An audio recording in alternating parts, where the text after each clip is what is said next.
Good evening and welcome to Tucker Carlson Tonight. It is the deadliest one-man massacre in American history, yet already among the most forgotten. It's been just a month since Stephen Paddock killed 58 people in Las Vegas. For weeks, we've been asking basic questions about what happened, most of which remain unanswered tonight. What was Paddock's motive for the shooting? How did authorities possibly allow his house to be burgled? Why was Paddock's computer hard drive missing, and why did it take so long for us to learn it was missing? Why did security guard Jesus Campos travel to Mexico just days after the shooting, despite being a key witness? And why did authorities refuse to talk about that? Why have Campos' subsequent appearances been so closely managed by his employer, MGM? And more than anything, what's the actual timeline of this shooting? What happened and when did it happen? And why in the world is it still so hard to get a straight answer about that? Well, to these long-standing questions, we can add a few more tonight. Why did we only learn today from the Clark County Sheriff that Paddock's girlfriend could be withholding important information in this case? If in fact she knows more than she's saying, why isn't she being interviewed right now? We also discovered today that a police officer accidentally fired his gun in Paddock's hotel suite on the night of the shooting. How did that happen? Guns don't often accidentally discharge, they're accidentally fired. What exactly were the circumstances of this firing? Now, we're not trying to push a wild conspiracy theory here. It's possible the Trilateral Commission was involved, but the more likely and, in fact, far more terrifying explanation is incompetence. The people running this case don't really know what they're doing. You hate to conclude something like that, but it's becoming hard not to, especially when you consider the Las Vegas case in its larger context. This is not the only federal investigation that has shaken public confidence recently. Consider some of the others. The FBI had Omar Mateen under surveillance for 10 months, and yet somehow didn't hinder his planning or execution of the Pulse nightclub massacre. The FBI was also apparently aware of New York City killer Sayfullo Saipov, Fort Hood shooter Nidal Hassan, Boston bomber Tamerlan Tsarnaev, and a list of other killers, but failed to stop any of their attacks. How come? The FBI famously investigated Hillary Clinton's email server for more than a year, during which time, for some reason, the Bureau gave immunity to several top aides for no obvious reason and failed to tape record key interviews. Why is that? Speaking of emails, the FBI never examined the DNC's email server after it was supposedly hacked. Instead, they just accepted the claim of a private contractor employed by the Democratic Party that the hacking was the work of the Russian government. Why didn't one of the Bureau's many tech teams conduct its own investigation of a matter this important and politically sensitive?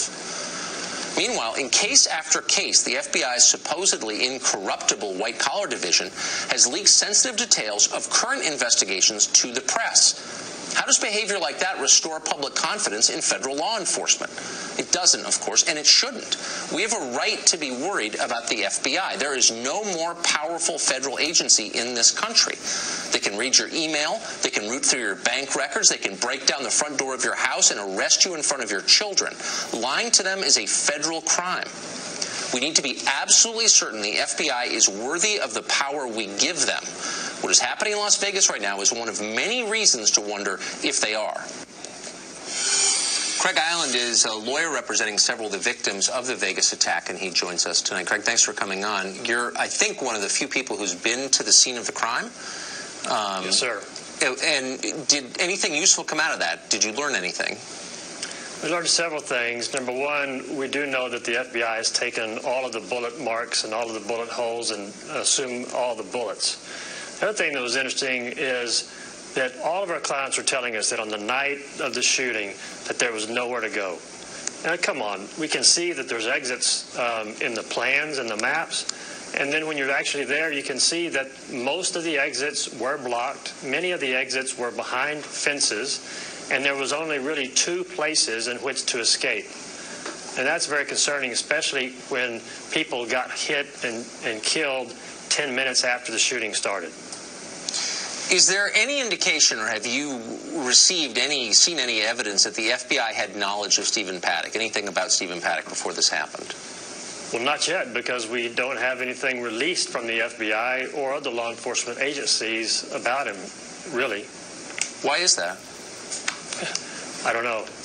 I do think that after 30 days, we ought to be having more information than we have right now. For example, we know bits and pieces. We know that he arrived with 10 bags. We know that 2 bellmen helped him carry those bags up. Then we found out that those 10 bags had guns in them, 5,000 rounds of ammunition.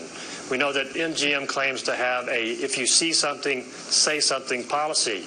And you're telling us that nobody saw those guns over a 5-day period?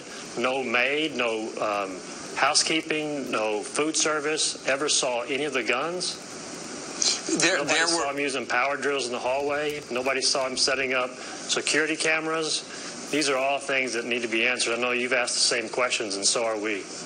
Some of them I hadn't even asked some of those questions. How did he get access to the service elevator if, in fact, he used it? Do you know? We don't know. We've heard 2 separate things. One, that he asked to use it, so they let him. And 2, that since he was a VIP and part of the M-Life program, that he was allowed to have access to the service elevator. Either one, or either way, it's concerning. But more concerning is, how does a bellman haul up 10 bags with heavy, long rifles in them, 5,000 rounds of ammunition? They have this corporate watch center where they allegedly teach their people, if you see something, say something, and nobody says anything? And if they did, what happened with that information?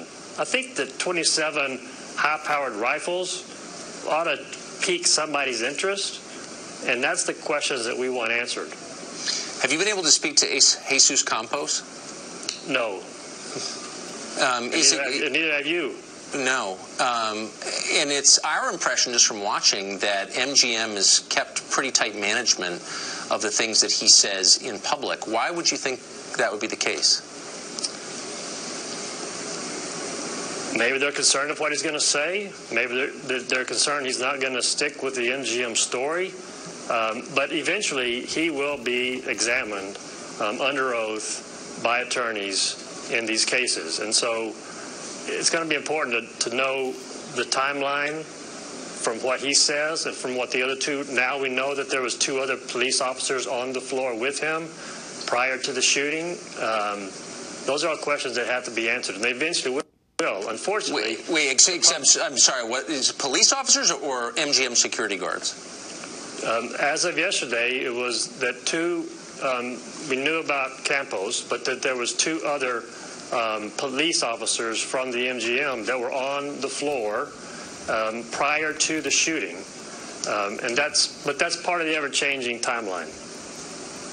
So, but just to be clear, not Las Vegas Police Department, but MGM employees acting as security. No, there was a report yesterday that there were 2 off-duty officers on the floor that responded to Campos prior to the shooting beginning. This is getting more confusing by the day. Craig, thank you for this. I appreciate it. Yes, sir.